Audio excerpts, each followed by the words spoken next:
তেজগাঁ থেকে সংবাদ সন্ধ্যা নিয়ে আপনাদের সামনে আছি আমি সুমনা সিং এবং আমি আলী আশরাফ। জামালপুরের সরিষাবাড়ি উপজেলায় নির্বাচন স্থগিত করেছে কমিশন। তাই ষষ্ঠ উপজেলা পরিষদ নির্বাচনের প্রথম ধাপে কাল 139 উপজেলায় ভোট হবে। এরই মধ্যে কেন্দ্রে কেন্দ্রে পাঠানো হয়েছে নির্বাচনী সরঞ্জাম। সুষ্ঠু ও শান্তিপূর্ণ নির্বাচনের লক্ষ্যে আইন শৃঙ্খলা রক্ষায় প্রথম ধাপে 418 প্লাটুন বিজিবি মোতায়েন করা হয়েছে। উপজেলা পরিষদ নির্বাচনের প্রথম ধাপের ভোট বুধবার। এ উপলক্ষে মঙ্গলবার ভোট কেন্দ্রে পাঠানো হয় নির্বাচনী সরঞ্জাম। বরিশালের সহকারী রিটার্নিং কর্মকর্তার কার্যালয় থেকে সরঞ্জাম বিতরণ করা হয়। নির্বাচন সুষ্ঠু করতে সদর উপজেলায় 4 প্লাটুন ও বাকেরগঞ্জ উপজেলায় 2 প্লাটুন বিজিবি মোতায়েন করা হয়েছে। স্বচ্ছ ব্যালট বক্স, তারপর পেয়েছি অন্যান্য যে উপকরণ যেগুলো লাগে বুথের সাথে সংশ্লিষ্ট সবকিছু বুঝে পেয়েছি। স্বাচ্ছন্দ্য ভোট কেন্দ্রে এসে তাদের পছন্দের প্রার্থীকে ভোট দিয়ে আবার নির্বিঘ্নে স্মুথ পরিবেশে যাতে তার বাড়ি ফিরে যেতে পারে সেই পরিবেশ বজায় রাখার জন্য পর্যাপ্ত আইন শৃঙ্খলা বাহিনী নিয়োগ করা রয়েছে। উপজেলা নির্বাচন উপলক্ষে রাজশাহীর তানোর ও গোদাগাড়ী উপজেলায় ব্যালট বাক্স সহ অন্যান্য নির্বাচনী সরঞ্জাম বিতরণ করা হয়। মোতায়েন করা হয়েছে বিজিবি। এছাড়া বগুড়াতে 3 উপজেলার 222টি ভোট কেন্দ্রে নির্বাচনী সরঞ্জাম পৌঁছানো হয়েছে। এদিকে চট্টগ্রামের 3টি ও লক্ষ্মীপুরের 2 উপজেলায় নির্বাচনী সরঞ্জাম ভোট কেন্দ্রে পাঠানো হয়েছে। এর মধ্যে লক্ষ্মীপুরের 143টি কেন্দ্র ঝুঁকিপূর্ণ। মোবাইল টিম পাঠিয়ে আমরা এলাকায় খোঁজখবর নিচ্ছি এবং আইন শৃঙ্খলা ধরে রাখার জন্য, জনগণের মাঝে আস্থা রাখার জন্য এবং প্রার্থীদের মধ্যে যাতে কোনো প্রকার কোনো বিরোধ কিছু না থাকে। এছাড়া ময়মনসিংহ 239টি ও নরসিংদীর 238টি ভোট কেন্দ্রে নির্বাচনী সরঞ্জাম পাঠানো হয়েছে। সুষ্ঠু নির্বাচনের লক্ষ্যে নেওয়া হচ্ছে সব ধরনের ব্যবস্থা। আমাদের সকল প্রস্তুতি সম্পন্ন। আমাদের ম্যাজিস্ট্রেট নিয়োগ হয়েছে, আমাদের জুডিশিয়াল ম্যাজিস্ট্রেট নিয়োগ হয়েছে, র্যাব, বিজিবি, আনসার সকলের প্রস্তুতি গ্রহণ করা হচ্ছে। একটা সুষ্ঠু, সুন্দর, নিরপেক্ষ একটা নির্বাচন হবে। খাগড়াছড়ির মাটিরাঙ্গা, মানিকছড়ি, রামগড় ও লক্ষ্মীছড়ির 90টি কেন্দ্রের মধ্যে 53 কেন্দ্রে ব্যালট পেপার বুধবার সকালে পৌঁছানো হবে। অতি দুর্গম হওয়ায় লক্ষ্মীছড়ি উপজেলার বর্মাছড়ি ইউনিয়নে হেলিকপ্টারে সরঞ্জাম পৌঁছানো হয়েছে। Tanzil Hasnat, independent news. উপজেলা নির্বাচনে মন্ত্রী এমপিদের স্বজনদের প্রার্থিতায় বেকায়দায় নেই কমিশন। নির্বাচন প্রতিদ্বন্দ্বিতাপূর্ণ হবে। কে এলো না এটা কমিশনের দেখার বিষয় নয় বলেও মন্তব্য করেন প্রধান নির্বাচন কমিশনার কাজী হাবিবুল আওয়াল। সকালে আগারগাঁওয়ের সংবাদ সম্মেলনে এসব কথা বলেন তিনি। বুধবার প্রথম ধাপের উপজেলা নির্বাচন তফসিল ঘোষণার পর বিনা প্রতিদ্বন্দ্বিতা ও নানা কারণে ভোট হচ্ছে না কয়েকটিতে। নির্বাচনের প্রার্থীদের বেশিরভাগই ক্ষমতাসীন দল আওয়ামী লীগের নেতাকর্মী। অন্যদিকে বিএনপি সংসদ নির্বাচনের মতো উপজেলা পরিষদের ভোটও বর্জন করেছে।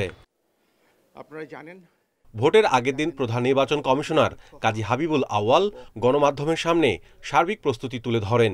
সিইসি বলেন, ভোটের দিন কেউ যেন ভোট কেন্দ্রে অনুপ্রবেশ করতে না পারে সে বিষয়ে নির্দেশনা দেওয়া হয়েছে। ভোট কেন্দ্রীয়ভাবে মনিটরিং করা হবে, অভিযোগ পেলে তাৎক্ষণিক ব্যবস্থা নেওয়া হবে। এবং স্থানীয় সরকারগুলোকে যদি আমরা চালু রাখতে চাই, সেই নির্বাচনটা কারো পছন্দ হোক বা কেউ বর্জন করুক, কিন্তু একটা নির্বাচন হতে হবে। সেই দায়িত্বটা আমাদের উপর অর্পিত হয়েছে, আমরা সেই দায়িত্বটা পালন করতে পারি। কে কীভাবে নির্বাচনটাকে দেখবেন সেটা আমাদের বিষয় নয়, আমরা আমাদের মতো করে দেখব। মন্ত্রী এমপিদের প্রভাব বিস্তার নিয়ে সিইসি বলেন, ভোট যাতে প্রভাবিত না হয় সেই চেষ্টা করা হচ্ছে। বেকায়দায় থাকার তো প্রশ্নই আসে না, আমরা কোনো বেকায়দায় নেই।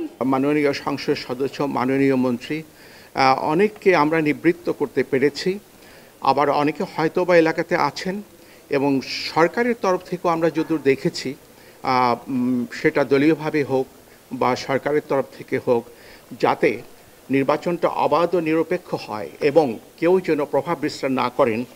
এরই মধ্যে 22টি উপজেলায় ভোট হবে ইভিএমে। সকাল 8টা থেকে শুরু হয়ে বিকেল 4টা পর্যন্ত টানা ভোট গ্রহণ চলবে। Mahmudul Hasan, independent news, Dhaka. প্রথম ধাপের উপজেলা নির্বাচনকে ঘিরে তৎপর প্রশাসন। সিরাজগঞ্জে উপজেলা নির্বাচনকে প্রভাবিত করতে এক প্রার্থীর পক্ষে গোপন বৈঠক করার অভিযোগে 5 জন প্রিজাইডিং অফিসার সহ 6 জনকে গ্রেপ্তার করেছে পুলিশ। এদিকে পাবনায় প্রায় 28 লাখ টাকা সহ আটক এক প্রার্থী মুচলেকা দিয়ে মুক্ত হয়েছেন। সোমবার রাতে নিজ সম্মেলন কক্ষে সংবাদ সম্মেলন করেন সিরাজগঞ্জ জেলা প্রশাসক মীর মোহাম্মদ মাহবুবুর রহমান। জানান, সদর উপজেলার কাদাই এলাকায় একটি রিসোর্টে এক প্রার্থীর পক্ষে গোপন বৈঠক করেন কয়েকজন প্রিজাইডিং অফিসার সহ নির্বাচনী কর্মকর্তা। জিজ্ঞাসাবাদ ও সিসি ক্যামেরা ফুটেজ বিশ্লেষণ করে তাদের চিহ্নিত করা হয়। গ্রেপ্তার করা হয় 5 প্রিজাইডিং অফিসার সহ 6 জনকে। এই অভিযোগের দায়ের করার পরে পুলিশ সুপার মহোদয় ওনাদের যে প্রযুক্তি আছে সেই প্রযুক্তি ব্যবহার করে জড়িতদের প্রাথমিকভাবে শনাক্ত করতে পেরেছেন। গোপন বৈঠকটা আয়োজন করেছেন তাকে এবং 5 জন প্রিজাইডিং অফিসারকে আটক করা হয়েছে। এই ঘটনায় জেলা নির্বাচন অফিসার মোহাম্মদ শহীদুল ইসলাম বাদী হয়ে 8 জনের নাম উল্লেখ ও অজ্ঞাত 20 জনের বিরুদ্ধে মামলা করেন। এদিকে সোমবার রাতে পাবনার চর ভবানীপুর এলাকায় টহলের সময় চেয়ারম্যান প্রার্থী শাহিনুজ্জামান ও তার 10 সহযোগীকে 22,82,000 টাকা সহ আটক করে আইনশৃঙ্খলা বাহিনী। এ নিয়ে পাল্টাপাল্টি অভিযোগ করেন 2 প্রার্থী। আইনশৃঙ্খলা বাহিনী ধরছে, কেন ধরছে আমি জানি না। র্যাব তো আমার কথাও শুনে না, র্যাবের সাথে আমার কোনো যোগাযোগও নাই। তো এটা একটা অত্যন্ত হাস্যকর ব্যাপার যে উনি আজকে অভিযোগ করছে আমি ষড়যন্ত্র করে ধরাছি। র্যাবকে ভুল বোঝানো হয়েছিল যা আমি ভোটারদের কাছে অর্থ বিতরণ করেছি। প্রতিদ্বন্দ্বী প্রার্থী যিনি হয়েছেন আব্দুল ওহাব, তার পরাজয়টি নিশ্চিত, ধরে নিয়েছেন যে তার পরাজয় নিশ্চিত। তার এই পরাজয় নিশ্চিতের কারণেই এই সকল ষড়যন্ত্রে উনি লিপ্ত হয়েছে। আটকের প্রতিবাদে মঙ্গলবার শাহিনের সমর্থকরা সড়ক অবরোধ করেন। দুপুরে মুচলেখা দিয়ে তিনি মুক্ত হলে অবরোধ উঠে যায়। সুষ্ঠু নির্বাচনই লক্ষ্য বলে জানিয়েছে আইনশৃঙ্খলা বাহিনী। এটা যে অনিশ্চয়তা ছিল আগামীকালের যে নির্বাচন নিয়ে, এটা নিয়ে অনিশ্চয়তা কেটে গেছে এবং যে এখানকার যে আইন শৃঙ্খলা পরিস্থিতি এখন একেবারে স্বাভাবিক। বুধবার ভোট সফল করতে সব ধরনের ব্যবস্থা নেওয়ার কথা জানিয়েছে প্রশাসন। Sadequr Rahman Siddiqui, independent news. UP chairman হিসেবে পদত্যাগ ছাড়াই উপজেলা চেয়ারম্যান পদে মনোনয়ন দাখিল করা যাবে বলে আবারও আদেশ দিয়েছে হাইকোর্ট। মঙ্গলবার কুমিল্লার চান্দিনার এক চেয়ারম্যানের রিটের পরিপ্রেক্ষিতে এই আদেশ দেয় বিচারপতি ইকবাল কবির ও বিচারপতি মোহাম্মদ আখতারুজ্জামানের দ্বৈত বেঞ্চ। একই সঙ্গে ইউনিয়ন থেকে পদত্যাগ করে উপজেলা চেয়ারম্যান প্রার্থী হওয়ার নিয়ম কেন অবৈধ হবে না তা জানতে চেয়ে রুল দিয়েছে আদালত। রিটকারে আইনজীবী আব্দুল্লাল মামুন জানান, মাইজখা ইউনিয়ন পরিষদের চেয়ারম্যান সেলিম প্রধান পদত্যাগ ছাড়াই চান্দিনা উপজেলা চেয়ারম্যান পদে নির্বাচন করতে আদালতে রিট দায়ের করেন। শুনানি শেষে আদালত তাকে মনোনয়ন দাখিলের অনুমতি দেয়।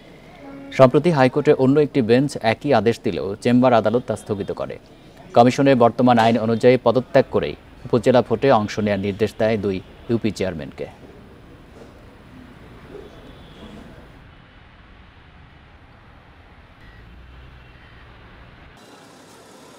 একজন উপজেলা চেয়ারম্যান যদি শপথে থেকে নির্বাচন করতে পারে, আমি ইউনিয়ন পরিষদের চেয়ারম্যান, আমি যেন শপথে থেকে কেন নির্বাচন করতে পারবো না? আইনটাকে চ্যালেঞ্জ করেছি, আলট্রা ভাইরাস উইথ কনস্টিটিউশন। আমরা এটার উপরে রুল নিয়েছি এবং কোর্টের ডাইরেকশন হচ্ছে উপজেলা পরিষদ নির্বাচনে ইউনিয়ন পরিষদের চেয়ারম্যান তাদের পদত্যাগপত্র ছাড়াই তারা নমিনেশন পেপার দাখিল করতে পারবে। প্রধানমন্ত্রী শেখ হাসিনার সঙ্গে সৌজন্য সাক্ষাৎ করেছেন জাতিসংঘের আন্তর্জাতিক অভিবাসন বিষয়ক সংস্থা IOM এর মহাপরিচালক অ্যামি পোপ। সকালে গণভবনে তিনি সৌজন্য সাক্ষাৎ করেন। সম্পর্কের 50 বছর পূর্তি উপলক্ষে জাতিসংঘের গুরুত্বপূর্ণ ব্যক্তিদের ঢাকা সফরের অংশ হিসেবে IOM মহাপরিচালক ঢাকা সফরে আসেন রোববার। আগামী 9 মে পর্যন্ত অবস্থান করবেন তিনি। 2023 সালের 1 অক্টোবর সংস্থাটির 73 বছরের ইতিহাসে প্রথম নারী মহাপরিচালক হিসেবে দায়িত্ব নেন অ্যামি পোপ। এর আগে মার্কিন প্রেসিডেন্ট জো বাইডেনের অভিবাসন বিষয়ক জ্যেষ্ঠ উপদেষ্টা হিসেবে কাজ করেছেন তিনি। 2017 সালে IOM এর মহাপরিচালক উইলিয়াম ল্যাসি সুইং বাংলাদেশ সফর করেন।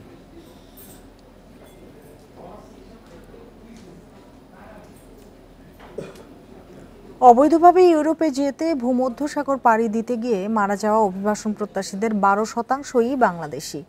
জাতিসংঘ আন্তর্জাতিক অভিবাসন সংস্থা IOM এর 2024 সালের বৈশ্বিক প্রতিবেদনে উঠে এসেছে এ তথ্য। প্রতিবেদনে বলা হয়েছে, জলবায়ু পরিবর্তনজনিত দুর্যোগের কারণে বাস্তুচ্যুতির তালিকায় এশিয়ায় বাংলাদেশ 5ম স্থানে অবস্থান করছে। শুধু 2022 সালে দুর্যোগের কারণে বাংলাদেশে 15 লাখের বেশি মানুষ বাস্তুচ্যুত হয়েছে। এতে আরও বলা হয়েছে, $128 বিলিয়ন থেকে অভিবাসী আয় $831 বিলিয়ন পৌঁছেছে। রেমিটেন্স উন্নয়নশীল দেশগুলোর জিডিপি বৃদ্ধিতে বিদেশি বিনিয়োগকে ছাড়িয়ে গেছে। অনুষ্ঠানে পররাষ্ট্রমন্ত্রী হাসান মাহমুদ বলেন, বাংলাদেশ বাস্তুচ্যুত রোহিঙ্গাদের আশ্রয় দিয়েছে, তাই সন্ত্রাসবাদ, মানব পাচার ও মাদকের দিক দিয়ে চ্যালেঞ্জে আছে বাংলাদেশ। হজ ভিসা আবেদনের মেয়াদ 11 মে পর্যন্ত বাড়িয়েছে সৌদি আরব। আবেদনের শেষ দিন বৃহস্পতিবারও 60,000 হজযাত্রীর ভিসা আবেদন জমা পড়েনি। এরপর ধর্ম মন্ত্রণালয়ের অনুরোধে মেয়াদ বাড়ায় সৌদি আরব। এদিকে সময়মতো ভিসা না পাওয়ায় অনেক এজেন্সি এখনও সৌদি আরবে বাড়ি ভাড়া করতে পারেনি। 9 মে শুরু হবে হজ ফ্লাইট। চলতি বছর বাংলাদেশের জন্য 1,27,198 জনের হজ কোটা দেয়া হয়েছিল। অতিরিক্ত খরচের কারণে সে কোটা পূরণ হয়নি। শেষ পর্যন্ত গাইডসহ বেসরকারিভাবে 80,688 জন আর সরকারিভাবে 4,418 জন সৌদি আরবে যেতে পারবেন বলে নির্ধারিত হয়। কোটা পূরণ না হওয়া সহ জটিলতা কাটছে না এবারের হজ যাত্রায়। এর মধ্যেই শুরু হতে যাচ্ছে হজ ফ্লাইট। ভিসা না পাওয়ায় অনেক এজেন্সি এখনও সৌদি আরবে বাড়ি ভাড়াই করতে পারেনি। অন্যদিকে সব হজযাত্রীর ভিসা এখনও হয়নি। এসব নিয়ে দুশ্চিন্তায় হজ এজেন্সিদের সংগঠন হাব। হজ যাত্রীদের বাড়ি ভাড়ার ভিসা, এটাকে মোনাজ্জেম ভিসা বলে, এই ভিসা সময় মতো পাওয়া যায়নি। ঠিক সময় মতো বলবো না, এই ভিসা দেয়াই হয় নাই এবছর। তো এই প্রতিবন্ধকতার বা প্রতিকূলতার মধ্যেও প্রাইভেট এজেন্সিগুলি তাদের কার্যক্রম পরিচালনা করছে। তবে এসব জটিলতা কাটিয়ে সুষ্ঠু হজ ব্যবস্থাপনার কথা বলছে ধর্ম মন্ত্রণালয়। তাদের আশা, নিবন্ধন করা সব হজযাত্রী সৌদি আরবে যেতে পারবেন। হজ ব্যবস্থাপনার কোনো ঘাটতির বিষয়ে কোনো কিছু আমাদের কাছে মেসেজ আসেনি এবং কোনো এজেন্সির পক্ষ থেকেও বলা হয়নি যে তারা এই বিষয়ে কোনো জটিলতা বা কোনো বড় সমস্যা আছে। যে বিষয়গুলো আছে সেগুলো সকলই প্রক্রিয়াধীন। এসব হজযাত্রীদের জন্য বাংলাদেশ বিমানসহ 3টি এয়ারলাইন্স 9 মে থেকে ফ্লাইট পরিচালনা করবে। হজযাত্রীদের নিয়ে শেষ ফ্লাইট যাবে 12 June. Adilur Rahman, independent news, Dhaka. হজ ভিসায় যারা সৌদি আরব যাবেন তাদের জন্য নতুন বিধিনিষেধ ঘোষণা করেছে দেশটির সরকার। বিধিনিষেধ অনুযায়ী হজ ভিসায় শুধু মক্কা, মদিনা ও জেদ্দায় ভ্রমণ করা যাবে। মঙ্গলবার এ তথ্য জানিয়েছে গালফ নিউজ। সৌদির হজ ও ওমরা মন্ত্রণালয় বলছে, হজের আনুষ্ঠানিকতা পালনের জন্যই ভিসা দেওয়া হয়। এ ভিসা শুধু হজ মৌসুমের জন্য বৈধ। হজ ভিসায় মক্কা, মদিনা ও জেদ্দার বাইরে ভ্রমণ করা অবৈধ বলে জানিয়েছে সৌদি সরকার।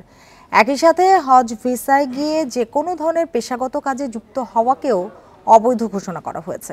নতুন বিধিনিষেধ না মানলে সংশ্লিষ্ট ব্যক্তিকে দেশে ফেরত পাঠানো হতে পারে। এছাড়া ভবিষ্যতে হজে যাওয়ার ক্ষেত্রে নিষিদ্ধ হওয়ার শঙ্কাও রয়েছে।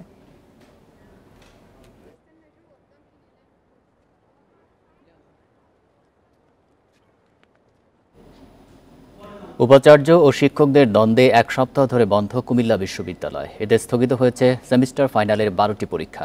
এছাড়া আরও 7 বিভাগের বিভিন্ন বিষয়ের পরীক্ষা নিয়েও দেখা দিয়েছে অনিশ্চয়তা। এ অবস্থায় আবারও সেশন জটের শঙ্কায় পড়েছেন শিক্ষার্থীরা। উপাচার্য ও শিক্ষক সমিতির দ্বন্দ্বে প্রায় 2 মাস ধরে অস্থিতিশীল কুমিল্লা বিশ্ববিদ্যালয়। উপাচার্যের পদত্যাগ দাবিতে গত 29 এপ্রিল বিশ্ববিদ্যালয়ের ক্লাস ও পরীক্ষা বর্জন করে শিক্ষক সমিতি। এরপর 1 মে বিশ্ববিদ্যালয় বন্ধের সিদ্ধান্ত আসে সিন্ডিকেট সভা থেকে। তবে বিশ্ববিদ্যালয়ের শিক্ষা কার্যক্রম স্বাভাবিক রাখার দাবিতে সিদ্ধান্ত না মেনে হলেই অবস্থান করছেন শিক্ষার্থীরা। ক্লাস পরীক্ষা বন্ধ থাকায় সেশন জটে পড়ার আশঙ্কা তাদের। 2018 সালে ভর্তি হয়েছিলাম। আমাদের রুটিন মাফিক 2022 সালে শিক্ষা জীবন শেষ হওয়ার কথা, কিন্তু 2024 হওয়ার পরেও আমরা কবে আমরা শিক্ষা জীবন শেষ হবে সেটা আমরা জানি না। তো আমরা চাই প্রশাসন বা যাই হোক না কেন আমাদের ক্যাম্পাস অতি দ্রুত খুলে যাতে সবকিছু স্বাভাবিক করে, আমরা যাতে সেশন জটে না পড়ি। এ পর্যন্ত 5টি বিভাগের 12টি চূড়ান্ত পরীক্ষা স্থগিত হয়েছে। এছাড়া আরও 7টি বিভাগের পরীক্ষা অনিশ্চিত হয়ে পড়েছে। তবে বিশ্ববিদ্যালয় খোলার পর নতুন সময়সূচিতে পরীক্ষা নেওয়ার কথা জানিয়েছেন পরীক্ষা নিয়ন্ত্রক। 29 তারিখ থেকে আজকে পর্যন্ত আমার প্রায় 12টা পরীক্ষা বন্ধ হয়েছে বিভিন্ন বিভাগের,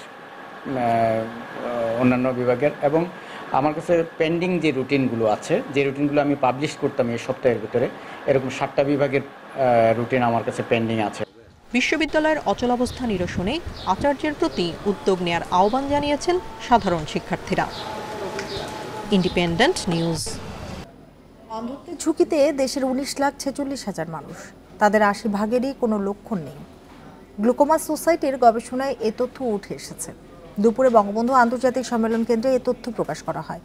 চিকিৎসকেরা বলছেন, সময় মতো চিকিৎসা না করালে এসব রোগী হারাবে দৃষ্টিশক্তি। গ্লুকোমা হলে চোখের স্নায়ু ক্ষতিগ্রস্ত হয়, ধীরে ধীরে কমে যায় দৃষ্টি, একসময় অন্ধ হয়ে যায় রোগী।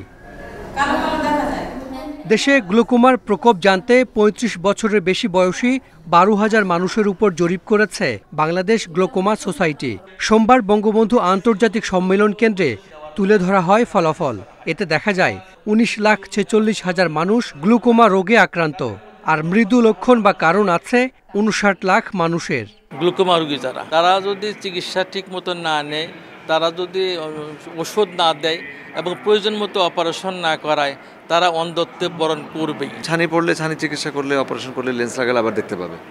রেটিনারও অনেক রোগ আছে যেগুলো রেটিনার চিকিৎসা করলে আবার দেখতে পায়, কিন্তু গ্লুকোমা হয়ে যদি অন্ধ হয় এটা আর কখনো ভালো হয় না। তো এটা একবারে হঠাৎ করে হয় না, তো আস্তে আস্তে আস্তে আস্তে হয়, মানুষ প্রথমে বুঝতে পারে না। দেশে গ্লুকোমা রোগী বাড়ছে। মাত্র ১৩ ভাগের ক্ষেত্রে হালকা চোখে ব্যথা দেখা দেয়। বেশিরভাগেরই লক্ষণ না থাকায় বয়স ৩৫ পার হলে বছরে অন্তত একবার চোখ পরীক্ষার পরামর্শ চিকিৎসকদের। আমি নিজেও ক্যাটারাক্ট অপারেশন করেছি, আমি জানি। সুতরাং আমারও চোখ দেখাইতে হয় মাঝে মাঝে। এই সচেতনতা যদি আমরা সবার কাছে ছড়িয়ে দিতে পারি, তাহলে আমার মনে হয় যে আমাদের এই অভিশাপ থেকে আমরা মুক্ত পাব। বাংলাদেশে অন্ধত্বের দ্বিতীয় কারণ গ্লুকোমা। এই রোগের বড় কারণ এখনও অজ্ঞাত। পারিবারিক ইতিহাস থাকা ডায়াবেটিস ও উচ্চ রক্তচাপ এবং স্টেরয়েড জাতীয় ওষুধের কারণেও হতে পারে glaucoma. Hasan Misbah, independent news, Dhaka.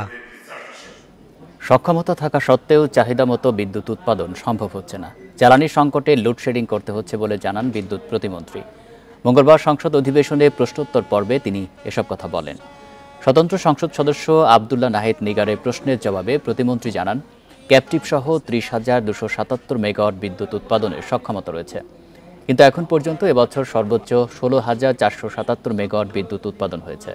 তিনি আরও বলেন, করোনা মহামারী ও ইউক্রেন রাশিয়া যুদ্ধের প্রভাবে বিশ্বে জ্বালানি সংকট তৈরি হয়েছে, ফলে বিদ্যুৎ কেন্দ্রে চাহিদা মতো জ্বালানি সরবরাহ করা যাচ্ছে না। অন্যদিকে গরমের কারণে বেড়েছে বিদ্যুতের চাহিদা। কোভিড-19 মহামারীর পরবর্তীতে ইউক্রেন রাশিয়া যুদ্ধ, বৈশ্বিক জ্বালানি সংকটের কারণে পরিপূর্ণ সক্ষমতায় বিদ্যুৎ উৎপাদন সম্ভব হচ্ছে না। এর ফলে বিদ্যুৎ উৎপাদন সক্ষমতা থাকা সত্ত্বেও কিছু কিছু স্থানে নিরবিচ্ছিন্ন বিদ্যুৎ সরবরাহের সাময়িক অসুবিধা হচ্ছে। এছাড়া অস্বাভাবিক গরম ও দেশের কোথাও কোথাও তাপদাহের কারণে বিদ্যুতের চাহিদা ব্যাপক বৃদ্ধি পাওয়ায় নিরবিচ্ছিন্ন বিদ্যুৎ সরবরাহ ব্যাহত হচ্ছে। চলতি মৌসুমে সরকারের বোরো ধান ও চাল সংগ্রহ শুরু হয়েছে, চলবে ৩১শে আগস্ট পর্যন্ত। দুপুরে সচিবালয়ে ভার্চুয়ালি বিভিন্ন জেলার সঙ্গে যুক্ত হয়ে কর্মসূচি উদ্বোধন করেন খাদ্যমন্ত্রী সাধন চন্দ্র মজুমদার। তিনি বলেন, জুনের মধ্যে লক্ষ্যের ৭০ ভাগ সংগ্রহের নির্দেশনা দেওয়া হয়েছে। এবার ১৭ লাখ টন ধান ও চাল কিনবে সরকার। এর মধ্যে ৫ লাখ টন ধান, ১১ লাখ টন সিদ্ধ চাল, ১ লাখ টন আতপ চাল সংগ্রহ করা হবে। বোরো ধানের কেজি ৩২ টাকা, সিদ্ধ চাল ৪৫ টাকা এবং আতপ চাল ৪৪ টাকা দরে কিনবে সরকার। একই সঙ্গে ৩৪ টাকা দরে ৫০,০০০ টন গম কেনারও সিদ্ধান্ত হয়েছে। এতে খরচ হবে অন্তত ৭,৫০০ কোটি টাকা। ধান ও চালের গুণগত মানে আপোষ করা হবে না বলে জানান খাদ্যমন্ত্রী। সঠিক সময় এই সংগ্রহগুলো করতে হবে এবং আমরা জুন মাসের মধ্যে 70% আমরা বলেছি যে এটা মানে সংগ্রহ করার জন্য। আর হাওড়কে আমরা প্রাধান্য দিয়ে হাওড়ের ধানের বরাদ্দও বেশি দিয়েছি। রাজনৈতিক শক্তির দুর্বলতায় আর্থিক খাতে সুবিধাভোগীদের কর্তৃত্ব বেড়েছে বলে মন্তব্য করেছেন সিপিডি সম্মাননীয় ফেলো ও অর্থনীতিবিদ দেবপ্রিয় ভট্টাচার্য। দেশে নীতি সমন্বয়ের অভাব আছে বলেও অভিযোগ করেন তিনি। রাজধানীতে এক মতবিনিময় সভায় তিনি বলেন, জিডিপির হিসেবে গরমিল থাকায় আনুপাতিক হারে কমেছে রাজস্ব আয়। এক দশকের বেশি সময় ধরে দেশের জিডিপি প্রবৃদ্ধি গড়ে ৬% বেশি। বড় অঙ্কের জিডিপির তুলনায় দেশি বিদেশি ঋণ এখন ৪২%। অন্যদিকে কর জিডিপি অনুপাত কমে দাঁড়িয়েছে ৮%-এর নিচে। ব্যক্তিখাতে পর্যাপ্ত বিনিয়োগ না বাড়লেও এমন উচ্চ প্রবৃদ্ধির বাস্তবতা বিশ্লেষকদের কাছে প্রশ্নবিদ্ধ। তাদের মতে রাজস্ব বিভাগের অদক্ষতা, দুর্নীতিতে ক্ষতিগ্রস্ত হচ্ছে সরকার ও করদাতারা। রাজধানীর ইআরএফ কার্যালয়ে মোয়াজ্জেম হোসেন স্মারক বক্তৃতায় অর্থনীতিবিদ দেবপ্রিয় ভট্টাচার্য বলেন, তথ্যের নৈরাজ্য আর অন্ধত্ব পার হয়ে এখন চলছে তথ্যের অপঘাত। এখন সর্বাঙ্গে এখানে অপঘাত হওয়াতে এক ধরনের বৈকল্যই চলে এসেছে। আপনি তথ্য উপাত্তকে নিয়ন্ত্রণ করছেন, জনমানুষের কাছে বাজারে যেতে দিচ্ছেন না, কিন্তু যে এটা আমদানি করে সে যদি পায় তাহলে তো তার বাজার সুবিধা বেড়ে গেল। তিনি বলেন, ব্যাংকিং খাতের অনেক অনিয়মের তথ্য প্রকাশ করে সাংবাদিকরা। গুটি কয়েক মানুষকে সুবিধা দিতেই কেন্দ্রীয় ব্যাংক তাদের প্রবেশে বাধা দিচ্ছে বলে মন্তব্য করেন দেবপ্রিয়।